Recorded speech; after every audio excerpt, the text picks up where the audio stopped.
Okay, so this meeting is recorded. We plan to post this on YouTube for people to follow, and I know a number of people do so. So today we have a presentation from Richard and Christophe. They reached out a month or two ago with an initiative to record EEG in humans using the same experimental design, but we have already recorded neuropixels, calcium, and synaptic imaging data in mice. So the potential here is a very highly valuable complementary data in EEG. So I'll let you start. Maybe feel free to introduce yourself in more depth if it's relevant, Rishar. Yes, sounds good. Let me just share my screen.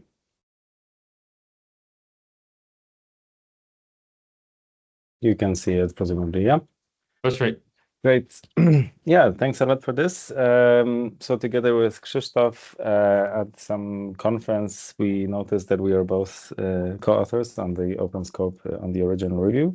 And then since we both also do EEG or primarily do human research, we thought maybe this is a good opportunity to also get a group of people who would be interested in extrapolating this approach and extending the data set to human data. And we thought of EEG as a natural homologue. But before we get into that, so the aims would be to create a new data set, a human EEG data set with a subset of the experimental proposal that we described in the big review. And so to run adapted versions of these original paradigms, but not all of them with scalp EEG. And we decided to target a large sample size across a few labs. So basically to go broad rather than deep in this particular project. But I think the same approach could be used, for example, for dense sampling, if you'd rather have multiple hours of recording per person. But in this case, we went for maximum feasibility. And so, yeah, we would like to also pre-register and share the data similarly to the to the spirit of OpenScope. So first with people involved in the consortium and then wider. So why EEG? Well, primarily for the ease of use and availability. It's a very good homologue for LFP recordings in terms of temporal resolution. It's the alternative that we would have considered would be, well, there are two in human data, so this would be MEG or intracranial electrophysiology. In the first case, so MEG, there's just not as many MEG scanners as there are EEG systems around, so it's simply much easier to get EEG data. And in terms of intracranial, this is clearly an invasive technique. So again, it's much easier to get these non-invasive data. But again, the whole principle could work also for these other types of data as well. And of course, the main reason is also that EEG is the standard for human mismatch negativity research. There is also MEG work on mismatch responses. And of course, there's also intracranial work, but still there are thousands of papers using EEG on mismatch negativity, and also probably tens or hundreds of papers on visual mismatch negativity. So yes, there is indeed a lot of previous work on visual mismatch negativity. So this is just an example of a review paper from a while back, just looking at the main responses. So for those of you unfamiliar with, well, with ERPs, yeah, we typically measure scalp responses to many stimuli, then we average them across trials, across stimuli to calculate an event-related potential, which is this average time series of an evoked response to a particular stimulus. And then if we compare a response to a deviant versus to a standard, this is the typical mismatch response, so more pronounced negativity in this case to a deviant. This is the classical MMN. And also recently, although this won't be the target of our presentation today, but recently there's also interesting work from the Georg Keller lab looking at, so Georg Keller, of course, has a lot of single unit and LFP data from rodents, but also now they have an EEG study in eLife on visual motor responses in humans. So our approach can also be easily portable, or maybe not easily, but can be portable for these visual motor mismatch responses.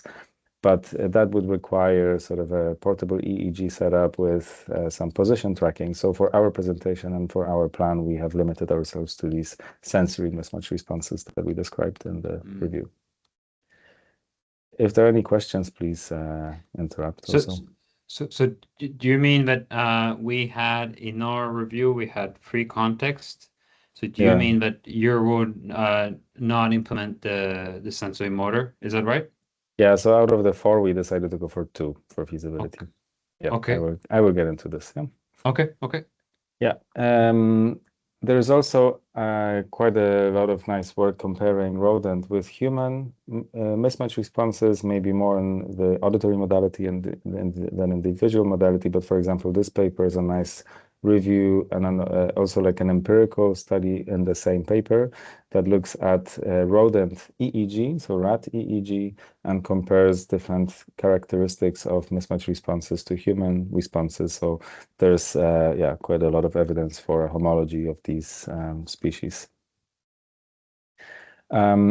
And the final reason why we would like to use EEG is, in this case, well, my expertise or interest in computational modeling of different types of data, specifically in the context of mismatch responses, broadly speaking, but we can use different types of connectivity models like dynamic causal models that can approximate or infer some underlying biophysically realistic mechanisms of the data that we observe at the scalp level. So this is quite an established technique for inferring not just connections between regions, but also, for example, you can infer putative excitation inhibition dynamics within each of these sources. So there's a lot of computational techniques one can use to explain scalp data with more biological realism and potentially to bridge it to animal data. And I have quite a lot of experience with that. And we could also use multivariate techniques, but also neural networks to look at more distributed patterns of neural activity, not just one EEG channel showing some mismatch response, but rather the type of representation distributed across multiple channels or time points. For the plan, we've started talking about it a few months ago, and we decided to go with these 2 conditions. And the main reason is, for the sensory motor mismatch, we decided not to go with it for now because, as I mentioned, it would require, first of all, a mobile setup, and that's not always available in many labs. It would also require motion tracking, and a lot of sort of sanity checks for the artifacts. And I think the Keller lab is doing it quite well in their eLife paper, but it is quite a novel approach for visual mismatch responses. So to have a broad network of collaborators, we decided to skip this condition for now. And then the duration mismatch, we thought that we would also not focus on that for now, primarily so that we can keep the recording time relatively short per person, and we can do everything in one recording session rather than multiple sessions. That way, it's much easier to synchronize data or sort of map data across conditions. We don't have to deal with multiple sessions. If we do multiple sessions, then typically it's very good practice to measure the position of each sensor in 3D and co-register it to an anatomical scan. And this is also relatively common, but not all of the labs that do EEG have MRI scanners. So for this reason, to have a broad network of collaborators, we thought of these 2 conditions and 1 recording session. We also decided to adapt some paradigm settings, for example, timing. And we generally increase the duration of the stimuli a little bit. I will go through this on the next slides. But just so that, human responses that are a bit slower than rodent responses can, for example, return to the baseline after each stimulus. I will go through some slight modifications in a couple of slides. And we are currently collecting pilot data in Maastricht, so where I am right now, and we're also recruiting labs that would like to join this collaboration. And in the next couple of months, we would like to pre-register this and share experimental code with the interested labs. This is already sort of started, and we're currently filling out the pre-registration form. And then, in the fall winter, we would do the main data collection phase across several labs, then share the data first with open scope and participating labs, and then with the broader public. What's your plan for the controls? Yeah, so The control block? this is Next described slide. here. Yeah.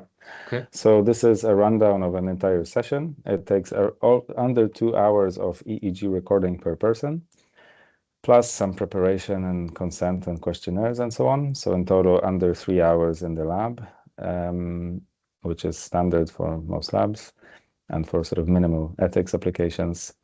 Yeah, in terms of control, so these are the two conditions, standard oddball and sequential oddball, and we also have the controls built in into the into the one recording session. So what we did is, yeah, first of all, we adapted the timing a little bit, so it's a bit slower, not a lot, but a bit slower than in the rodent studies. So generally, we use around 400 milliseconds ISI, or rather, yeah, 400 millisecond duration and 400 millisecond gap between stimuli, so that everything can return back to the baseline. Typically, this is doable within 400 milliseconds. We also, so one consideration for human EEG research or ERP research is how many trials you have per condition so that you can calculate an ERP. And typically a rule of thumb is to have around 60 trials per condition for your, let's say, lowest count. So in this case, a deviant is a lower count than a standard. So we use the 60 as a number of trials for each deviant type. We have 4 deviant types, and if we want to kind of make it doable all in one long recording session, we decided to increase the probability of each deviant to 6.5%. So in total, this would be 26% deviant probability and 74% standard probability. So this is a tiny bit higher than in the rodent studies. In the rodent studies, the way that it's described in the review is that it's about the average timing in between two deviants, and I think we said something like 11 seconds, but then when we calculate it, it amounts to, around 3% or so deviant probability for each deviant, so we've increased it a little bit. And in the space control, we have these 4 types of deviants as described in the review. So we have, as a standard, a moving grating in a particular orientation, and there's 2 deviants, moving gratings in different orientations, a static grating and an omitted stimulus. And the same 4 plus all the other orientations of gratings can be then implemented in a spaced control. So this is basically a many standards type control condition with the same probability of each stimulus as in the oddball condition. And now in the sequential oddball, we again follow the logic of the review paper. So standards are in the 3rd position. And again, we have the same types of deviants as before. And the surrounding stimuli, so the 1st, 2nd, and 4th stimulus of each sequence is the same across trials. And then in the contiguous control, where the timing is matched with the sequential oddball, we again have the same probabilities, same numbers of trials, and same types of stimuli as in the previous conditions. So this is the overall sort of main body of the session. We also decided to add a couple of things for potential exploratory analyses across participants. And I will have one slide about this, but generally we will have some staircase psychophysics procedures initially. This is quite short, 10 minutes in total, where we will determine the individual threshold for moving grating detection and moving grating discrimination, so orientation discrimination. And we also decided to add these very short resting periods in between, some eyes open, some eyes closed. And this is all, randomized, by the way. So all of the blocks are randomized across participants. And also the orientation of the standard and these 2 orientations of the deviants, they are also randomized across participants. So each participant only gets one type of standard, but the standard can differ across participants. Oh. I have lots of questions. Yeah. The first is the experiments we run this winter on mice. I think it's slightly different than what was in the review a year ago. one thing that we changed based on the first pilot analysis that we did a year ago was had a control block followed by an oddball block followed by a control block. And so essentially repeating a control block with an oddball in the middle. That that figure it was a figure that we made, but better illustrate that in the data release manuscript, but I can forward you. It's public. But the idea is that if there's learning or adaptation that occurs during the oddball block, you should see the control response change because it is sandwiched. And because we've seen that actually happen at the single neuron level. And I don't know if it's standard to do that in EEG, but I feel like you could consider that design. Yeah. Does that make sense? Makes sense. Yeah, it's not very common in EEG. We could consider that that would increase the duration, right? Or That's right. we could, for example, split these blocks into shorter blocks and have, let's say, control, oddball, and then another people, oddball, control. So they are, let's say, instead of 17 minutes, 8.5 minutes. I think this could also be a solution. Yeah, Yep. for this. Yeah. And then the orientation for us is sort of fixed across subject for the standard and oddball. We didn't randomize it.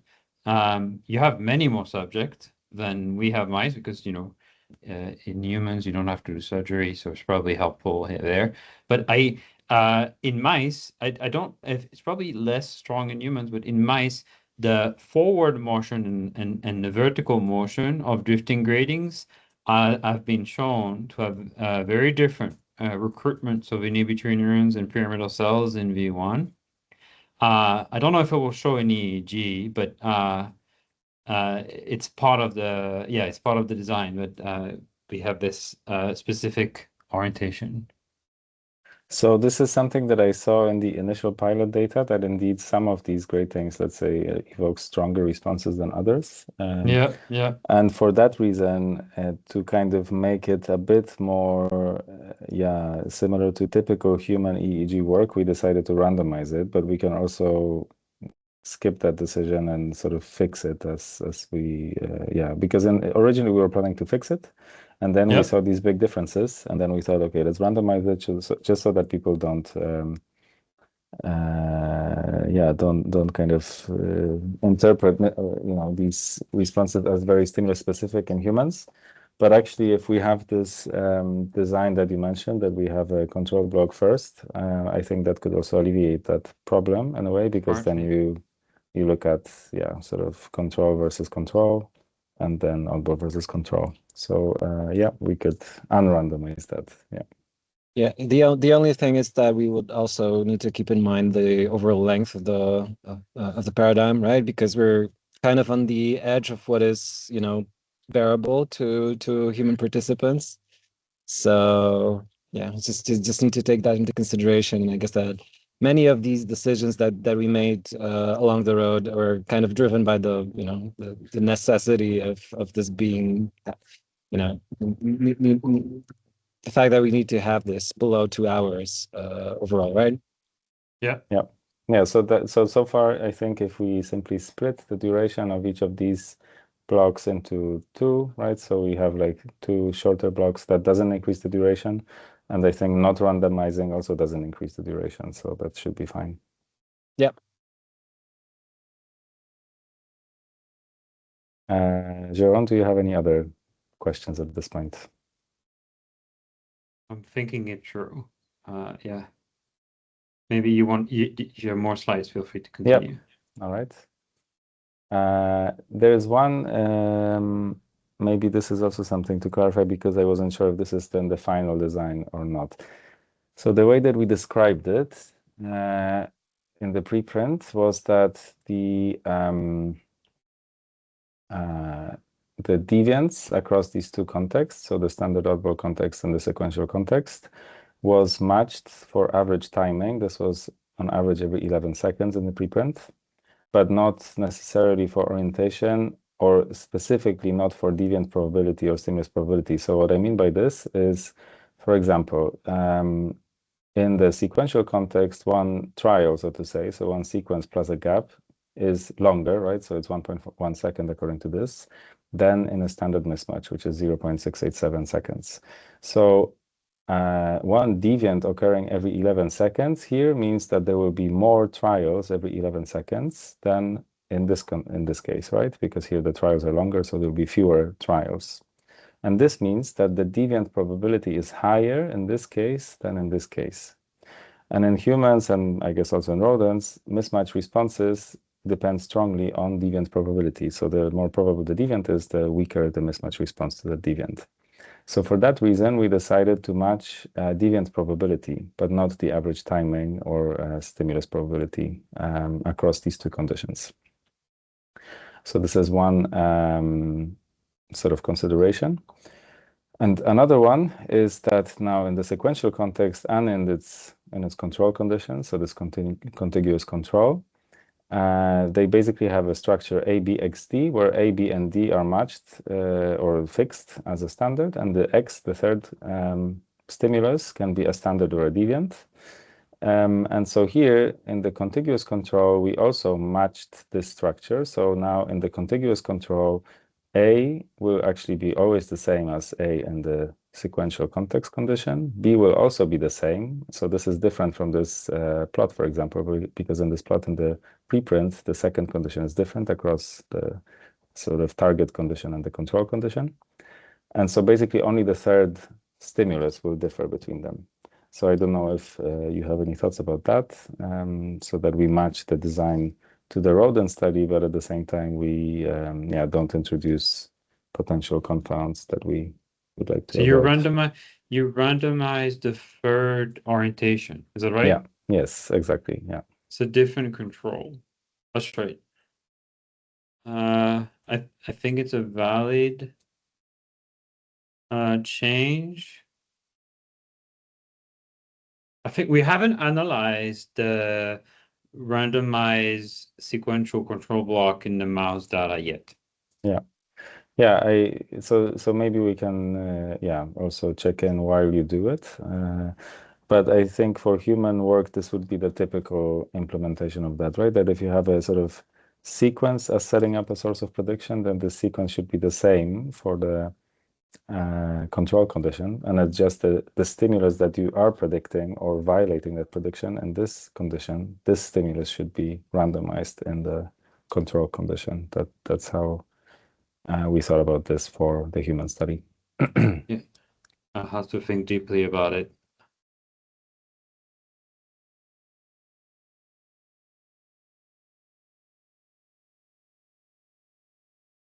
Okay. One point is oral stimulus is public, so you can. I don't know if you check, but the bonsai code is public, and we also have the stimulus table that was run. Oh, the code that generates the stimulus table, so you could reuse that if you wanted. It's not very useful for us to run this, run Bonsai basically, because EG labs tend to use other software for stimulus presentation. So we would actually need to adapt the Bonsai code for Okay. Python or something. What do you use? PsychoPy. Oh, we either use PsychoPy, which is like a Python bit of software, or PsycToolbox, which is MATLAB based. Yeah, I know both of these. Yeah, for this we use PsychoPy. Okay. Yeah. But yeah, I mean, I did look at the sort of plots of each stimulus, right, and on the website, and also I did look at the bonsai code a bit.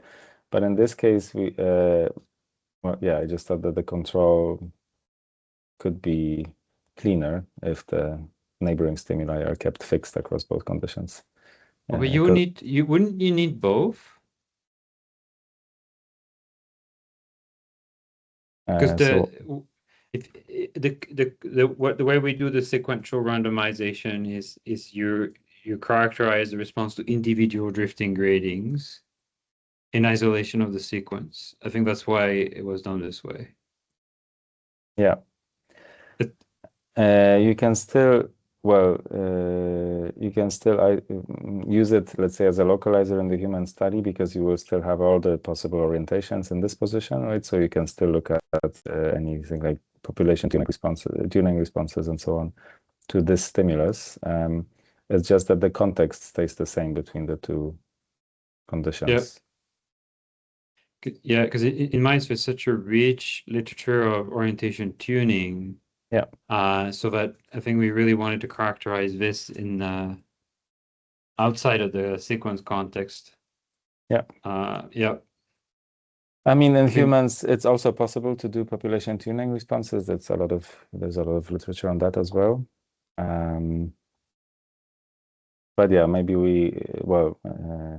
I'm not sure if you're doing both control conditions, right? I think you're just No, scrambling we're just everything doing, in this case, right? we're matching the. I think we calculated so that it's matching the presentation occurrence in the context of the sequence mismatch. Yeah. I'm pretty sure it's done this way. So the orientation that is presented in sequence context is going to be presented at the same frequency in the contiguous and randomized control, but except it's going to be shuffled. Yeah.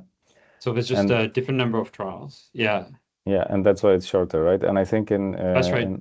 and in our case, it's a bit longer, it's sequential. It's a bit shorter, but not as short because of this.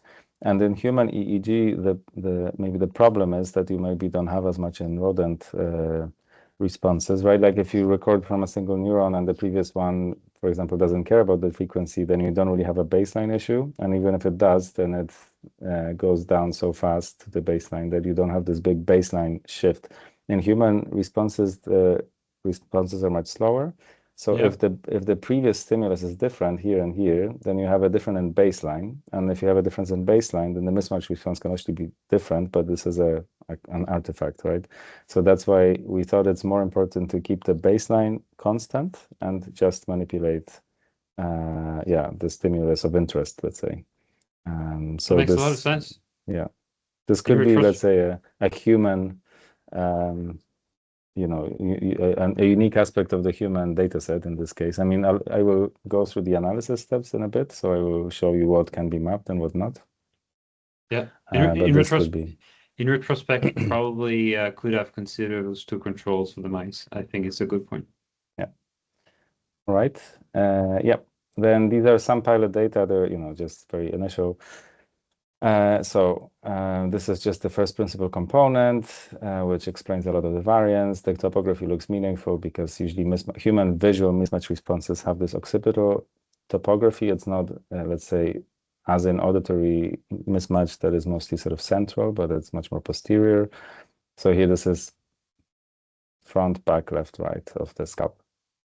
And then here, I mean, we see some sort of trends that look okay, and maybe some that look a bit more confusing. So for example, the omission, about the legend, this should be green. Omission is generally lowest, of course, because there's no stimulus here, but you still have a bit of a response in the sequential oddball, which is nice, because this is a typical, let's say, omission response. It's much weaker and generally slower than tone-evoked responses, but are still there. And blue is the standard. And so what we can see here, for example, is that generally the standard is lower than at least some of the deviant responses, but not all of them. So this could be this orientation specificity that I mentioned earlier. So generally, even in this condition, for example, the two orientations are not completely aligned. So there might be a slight preference for one orientation than another, right? So red is generally higher than yellow. So the two orientations, have a slight preference even in the control condition. And also in this condition. And also static oddball for some reason generally has a lower level of activity. So also this initial peak. So generally moving stimuli evoke higher levels of activity than static stimuli. So this is another potential issue here, right? That if we compare this against standard, it's maybe not the most fair comparison, but if we compare this against control, it still is much higher in this case than in the control condition. And also, if we then add what you just described, so this additional control block at the beginning, I think this gives us even more information there. But so overall, in terms of data quality, it looks reasonable. Yeah, but we need, of course, more people to look at typical mismatch responses and any significant results. Yeah, like 6 people in EEG is still very, very noisy. So yeah, it would for this to be meaningful, we would need at least 15, I guess, and ideally 30. Yeah. So by the way, we have 15 people already tested, but I just didn't have time to add their data to this plot. How long does it take to collect this data? I'm just curious. So for the person, it takes 3 hours, and for the EEG recording, 2 hours. But because you have to recruit people. This is very easy. So we have a bunch of students doing this and a bunch of students that are participants. So we typically do 3 to 4 per week. Yeah, 4 or 5 per week, depends on the week. So if you're just sorry. Those are students that participate in the neuroscience program locally? Yeah. Psychology and brain science students, yeah. So smart folks. Smart folks, yeah. Okay. Okay, now I thought about the analysis plan a bit, so what can be matched and what cannot. I looked at our plan from the preprint, right? So this, more or less, and I tried to match each analysis type to EEG data, and sometimes it's possible, sometimes it's not possible. So for example, for the first broad set of analyses out of the 4 that we described, so this is over here, what kind of information is encoded, and we have 1, 2, 3, 4 types of analyses. Actually, all of them could be addressed with EEG responses. Sarah has a question in the chat. Okay. She's in London and usually interact in writing.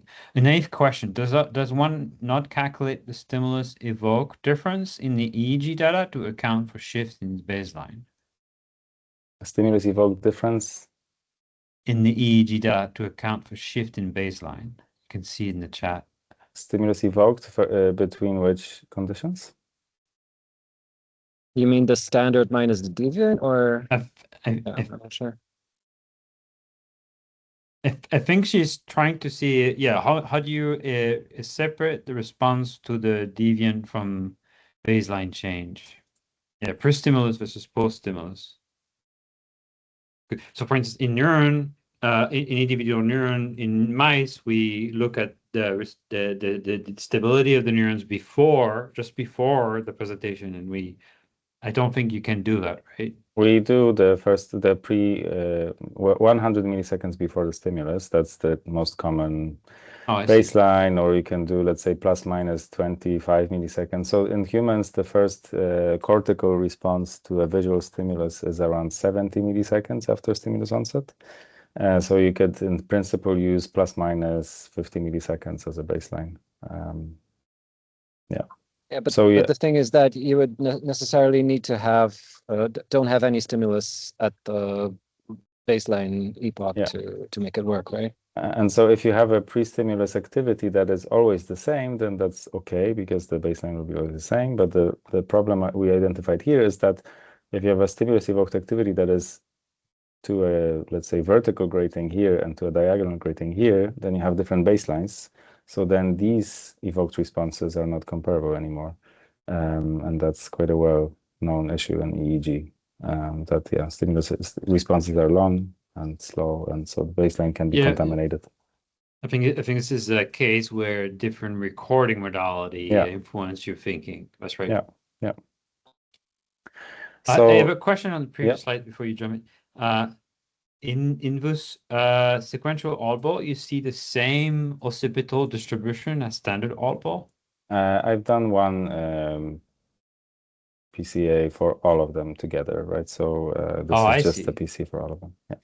Because we would expect from mouse work that you will get a different distribution. Yeah, no, that's we would then also analyze it in that way. But this is just like a quick plot to show some responses. Yeah, makes sense. Absolutely. So the first analysis was basically for each neuron and each mismatch stimulus construct the event trigger average. So this is basically what I'm showing here. So this is very typical EEG analysis. Then we planned one analysis to kind of compare mismatch responses across conditions and across trials. So to scatter plot responses into conditions and carry out a linear fit. So this could be also done in EEG, where we scatter plot single trials and carry out a linear fit.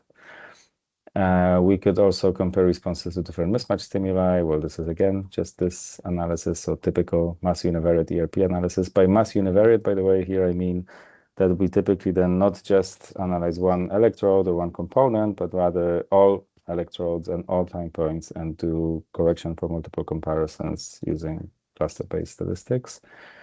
And this would also then identify different topographies for each condition, for example.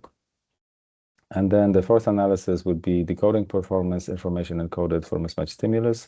So this can be also done with EEG using multivariate analyses. So either typical classification techniques like support vector machines or LDA or logistic regression, or representational similarity analysis, where we also take into account, for example, the specific orientation of the stimulus. The second group of analyses, here we would be a bit more selective with human EEG, because here we've described three types of analyses in the manuscript. And so basically only the last one can be meaningfully matched onto EEG responses. So this was about the emergence of prediction signals in single neurons and neuropopulations. And there was a bunch of proposals, so including tuning curves and predictive activity and some latent states and dimensionality reduction. So for all of these, there's an existing human EEG equivalent. So we could also do population tuning curves, where we use these multivariate techniques to estimate the width and the gain, for example, so the sharpness and the gain of population tuning curves. We could also do variance partitioning to describe to what extent, for example, each electrode is explained by the tuning curve versus by novelty signals and so on. So this is also done by my collaborators here in Maastricht. For predictive activity, we could do pre-stimulus decoding. For latent component dynamics, we could do some state space analyses. And for dimensionality reduction, there's also similar analyses for human EEG. And the final type of analysis that we described in the manuscript was mismatch responses across different types of predictions. I think here we had 6 different analyses, and so I've identified 2 that can be mapped onto human EEG. So one was to compare responses for the same neurons between different conditions. So here we could compare it basically for the same sensors or for the same sources if we do source reconstruction of these EEG data. And then there was also like an interesting, kind of set of analyses that we could do to test various prediction models. And this is again sort of my expertise, where we can look at connectivity, also including actually layer-specific connectivity based on these data, but also region-to-region connectivity. We could also look at dynamics over seconds or minutes. I also have an eLife paper this year looking at EEG-based prediction dynamics over seconds and minutes. So we could do different types of GLM and decoding analyses here. And I also have some data now, or manuscript in submission, where we fit deep learning models to EEG data in this case. So I think this is all mappable onto human EEG. So around half of the analyses could be mapped, which I think is pretty okay for how global these signals are.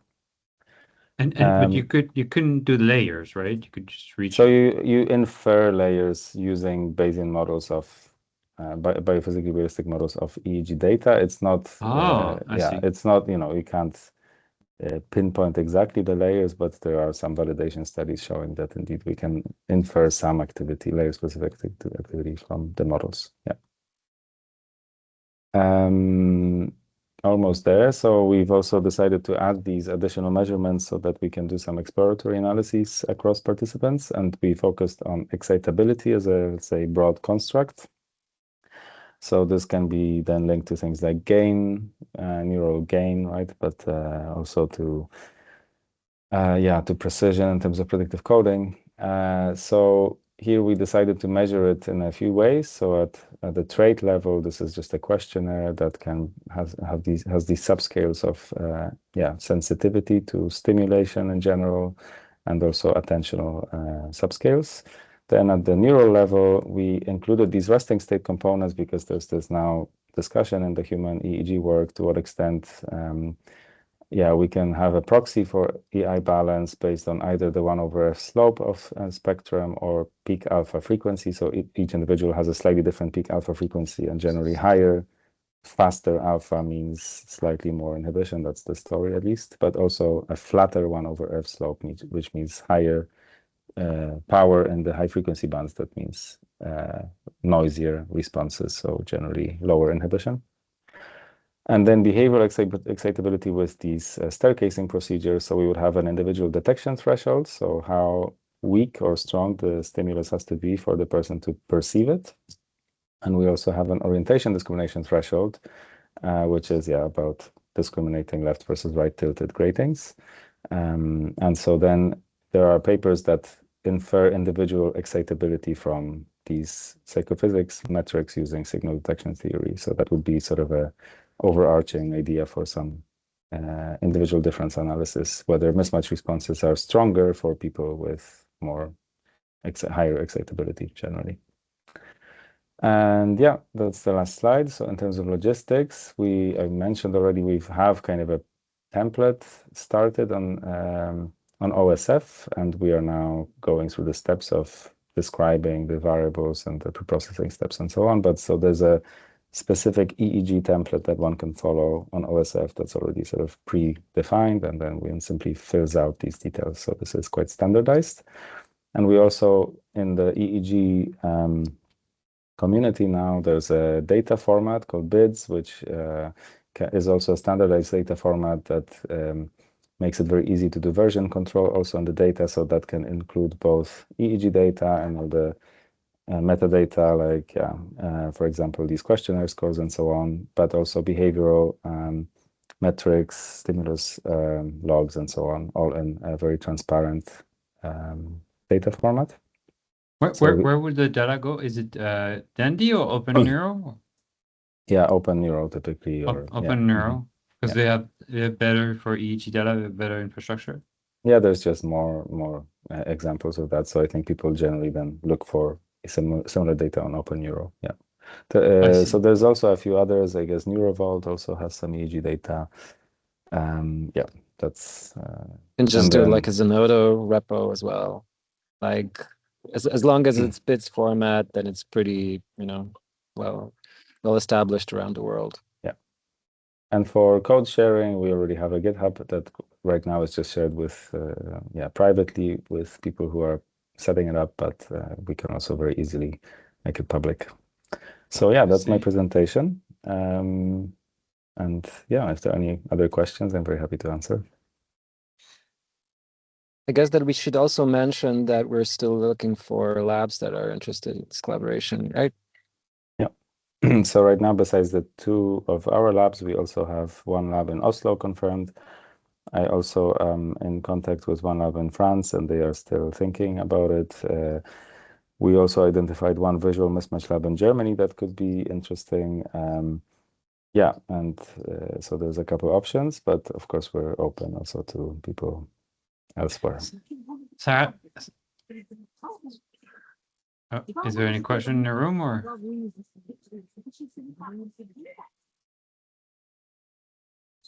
Yeah, so about the subject awareness, the subjects are not aware of the design at all. They're pretty naive.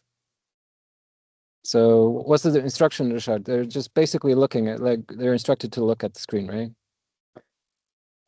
Yes, simply look at sequences of stimuli presented on screen. So there's only an instruction for the psychophysics part, and that's it. Yeah, it's a complete. Oh yeah, maybe one important thing I forgot to mention. So in the auditory mismatch paradigms, since it's usually passive hearing, passive listening, right? So quite often people display something on the screen so that participants don't fall asleep. So generally they display little movies or something. And we decided to do something similar. So we asked people to bring podcasts and simply listen to them while we do this visual recording. And so that's just so that people don't fall asleep. Otherwise, it's very, very, very plausible that people would fall asleep during a recording. So you have the correlate of the podcast in the recording? We don't, because basically things will average out if we randomize stimulus order across conditions, and this is just a quiet background noise so that people have something to, so again, like the idea for human mismatch responses is that they are also there even in very passive and distracted conditions. But yeah, in this case, it's just to make sure that they don't fall asleep. Yeah, like basically a common procedure with auditory mismatch experiments is that you play a silent movie. So that's why we thought that to have the like a like a visual like an auditory equivalent of that. Yep. In the mouse experiment, we have at the end of the session receptor field mapping blocks, and this was single unit characterizations. So those are localized gabors, and we also have a zebra movie that this was also added later on that helped characterize the spatial temporal orientation tuning of all of the units. I don't know if this apply very much to human, but I just want to bring it up. Not in EEG, right? People would do it in an fMRI, but in EEG, you can't really characterize, let's say, a spectrotemporal receptive field of an electrode because it has such a huge coverage, right? So generally, orientation population tuning curves are already not estimated per electrode, but rather in a multivariate space across multiple electrodes. So that's, of course, a limitation of human non-invasive data. And how do you anticipate? So I think one of the if those projects are sort of linked somehow, I feel like the biggest value, one of the big value is any potential analysis between that is shared between mice and humans or primates and humans, because I think Andrew Bastos and Alex Meyer were considering running experiments in primate, and so I wonder if which stimuli would facilitate this link the most in your mind. Well, that was the idea of what I described about the different analyses that can be mapped, right? So generally, all of the comparisons across conditions, context effects, learning effects, all of this can, in principle, be compared across species. Yeah, just at a different level of abstraction. It's not like a one-to-one comparison, fortunately, right? That's something we can do, but I guess that we can have like converging evidence for both species. But as you say, topography differences between contexts, amplitude differences, in terms of decoding what kind of information is encoded at different time points in different contexts and so on. I think there's a question from Alex. Yeah. Alex. Yeah, thank you. This is all very exciting. Two more things I can think of. One is to look more into the spectral domain. So spectrograms that a stimulus evoke, that would allow us to directly compare the currents of density and LFP. And there are these models by Andre Bastos and others about, especially when it comes to the laminar models, what the different frequencies might do. But I also was very intrigued you put in the RSA. I think the RSA is a very interesting idea. It started with Nico Kriegeskorte doing a comparison across species. So it really lends itself well for that. This is very interesting. It might also help us with the fact that we have so many modalities in the first place. So I could imagine RSA basically from the synaptic level all the way to the whole brain EEG. So my question then would be is how can we stay in touch and make sure that we get all of this together rather than just having EEG papers and maybe SLAP2 papers or NeuroPixis papers? Well, this is also a question to you and to Jerome. So, we are happy to, we will share this anyway with people we know, but also if there's like a way of linking these resources on the website or something so that people doing the animal work can access the data easily, I think at least something like that could be useful. Yeah, I mean, we can modify the website and link it, that's for sure. And you can probably do the same on your end. Yeah. My expectation would be like if we convince a couple people to do analysis across both student, postdoc, or anyone that would essentially make this concrete. So I'm happy to point people at your data if it's. I mean, as soon is it? I'm assuming it's going to be available soon, or. Well, that's yeah, as I mentioned, so we are currently sort of finishing the piloting phase, and we will, after the summer, once the students are back from holidays and everyone else, we will start proper data collection in the fall with the right. So it will be then available early 27. I see. Yeah, I guess that at least some of it, right? Because even if there's like a lag with other groups, then we should have at least, you know, our the both of us we should be ready by the end of the year for like first round of publishing the data, right? Yep. Sam? Yeah, I just had a question about the lab recruitment. Is there any criteria for what kind of labs can get involved? Like, for example, I don't think my lab has direct experience with running mismatch negativity paradigms. So is that something specifically that you're looking for, labs to have experience actually running? I mean, Not- if you have like a setup for presenting visual stimuli and let's say like a 64 channel EEG system, then you're good to go, I guess. Yeah, I think at the moment we only have 32 my lab specifically, but I think there is a 64 channel headset available. Yeah, it was something that I haven't yet spoken to my supervisor about. I don't know if he would be interested, but I can try and convince him because yeah. Yeah, I mean, that would be great. I think the one reason for having more channels is that it's much easier than to go into source space analyses and source space connectivity analyses based on multiple channels. In terms of, you know, different expertise and so on, I mean, this is a well-known issue in cross-lab collaborations, especially with EEG, right? That different labs have different systems have different data quality, different experimenters have different methods of putting on the caps and so on, right? So we typically then simply model this in the analysis as a potential effect of a lab or a site. Okay, very cool. Yeah, I'll have a chat next week with my supervisor and see if he would be interested. Sounds very Sounds cool. great. Yeah, thanks, Sam. Cool. Let us know. Yeah. I'm based in Exeter, by the way. Great. Yeah. Yeah. So Close enough. you should be able to find my email, but I'm just gonna type Same it time here. zone is always good, you know. Yeah.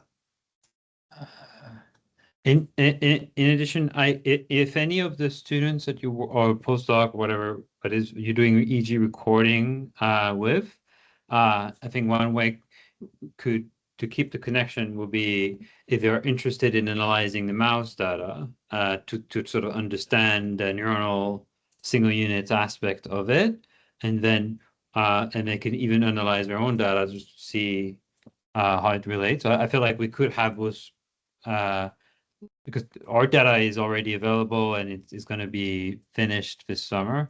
So this way you could create those connections this way, and I'm happy to sort of help nurture that. That sounds great. So I have one PhD currently who is working on this project, but it's sort of a side project for her. But yeah, she would be interested in doing also cross-species work, and then I will have a postdoc join the lab in a few months, and he would also be he's an analysis person, so that would be a very good fit as well. I feel like you should talk to Andrew Bastos. I don't know, Alex, if you think that will make sense. Yeah, there's actually a person who reached out to me who just did an internship with Andre, and she's coming here. So that's also a possibility. Yeah. And I'm in touch with Andre about the other issue, right? So reviewer 4 on the manuscript. That's right. Yeah. So because if at least you could agree on part of the stimulus on the primate, I think that would facilitate, because in the primate, they were planning to do a single unit. So that will facilitate cross-species breach. Yeah, that's a great point. Okay. Well, we reached the hour. It wasn't 15 minutes after all, as I Yeah. promised. Thank Thanks you a so lot. much. Thank Yeah, you. I'm excited to see how this unfolds. Yeah, thanks. Thank you. Yeah, Have thank a you for good having one. us. Thanks, Have a good William. day. See ya. Bye. Bye. See ya.